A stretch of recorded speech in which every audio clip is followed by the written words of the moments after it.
So a few weeks ago I made a video going through the Star Wars timeline in chronological order, and I thought that worked quite well. So being an equal opportunity nerd, I decided to do the same thing for Star Trek.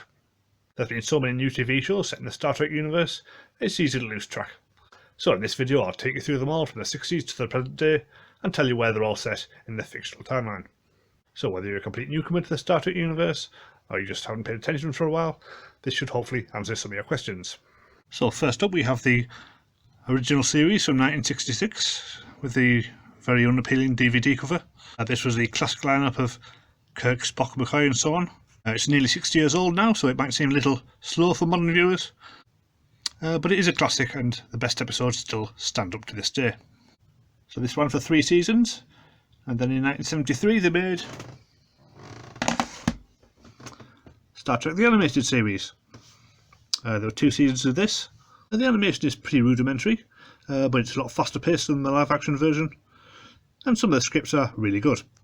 In 1979 this was followed by Star Trek the Motion Picture, which still had the same cast as the series, and it was only the first in a series of movies, followed by Wrath of Khan, Search for Spock, The Voyage Home, The Final Frontier, and The Undiscovered Country. These have a much bigger budget than the original series, and of course the animated series. But they are of varying quality. The even-numbered entries are generally better. The movies were made from 1979 to 1991, but in the meantime they decided to make a brand new TV series.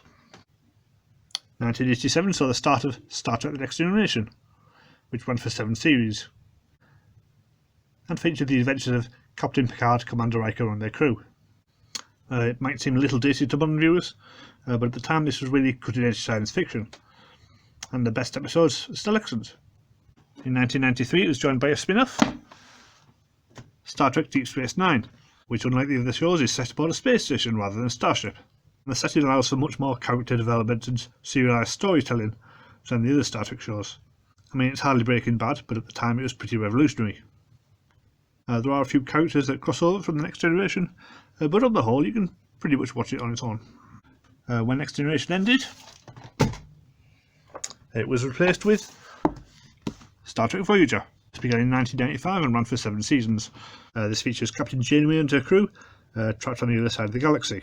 It's mostly a standalone show, though the continuity does follow on from Next Generation Deep Space Nine, and there are a few Next Generation characters who pop up towards the end of the show. But the writing is a lot more hit and miss than those other shows. There's still some good episodes, but quite a lot of bad ones as well. Meantime, the movies continued with the cast of the Next Generation. In 1994 we got Star Trek Generations, followed by Star Trek First Contact, and then Insurrection and Nemesis, but you don't really need to worry about those two because they weren't very good. These 2 movies combine the characters you know and love from Next Generation with big budget sci-fi action, and they work very well. On the TV side of things, after Deep Space Nine and Voyager ended, they made a new series, Star Trek Enterprise, which started in 2001 and ran for 4 series. This was set 100 years before the original series and showed humanity's first contact with many of the alien races who appeared in later shows. Now, I haven't rewatched this since it first aired, but I seem to remember it got better as it went along.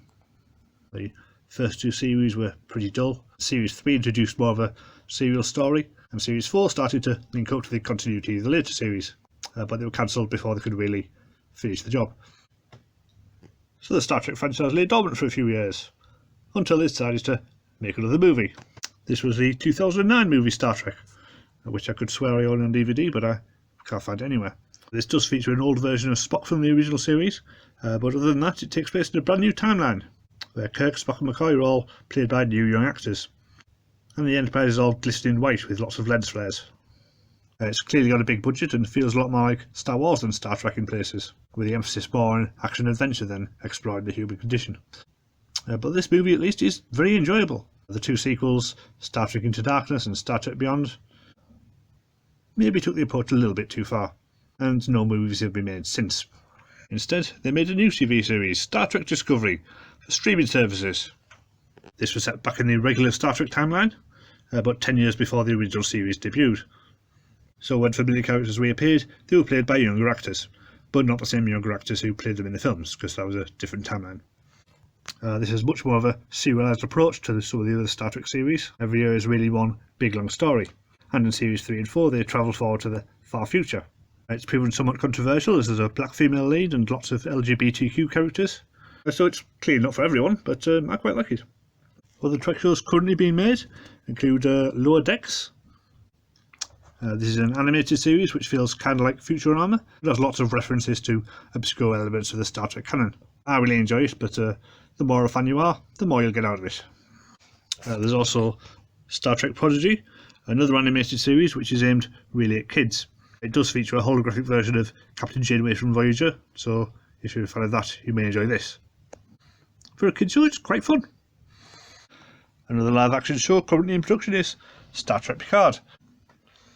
This has been going for 2 series and there's a third on the way. This follows Captain Picard from Next Generation, who's trying to enjoy his retirement or get swept up in galaxy-shattering events. Obviously fans of the Next Generation will lap this up, especially as the whole cast are rumoured to be coming back for Series 3. Frankly, I'd say it's a better show than Discovery, but that's just my opinion.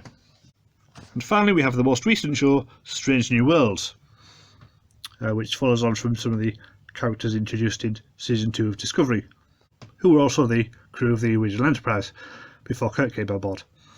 I haven't seen this yet, but as soon as Paramount Plus subscriptions fall to a decent price, I'll be sure to give it a go. Next week I'll be reviewing the new Thor movie. I might try and get the video out a few days earlier than normal. It's a new movie and in theory the earlier I review it, the more views it should get.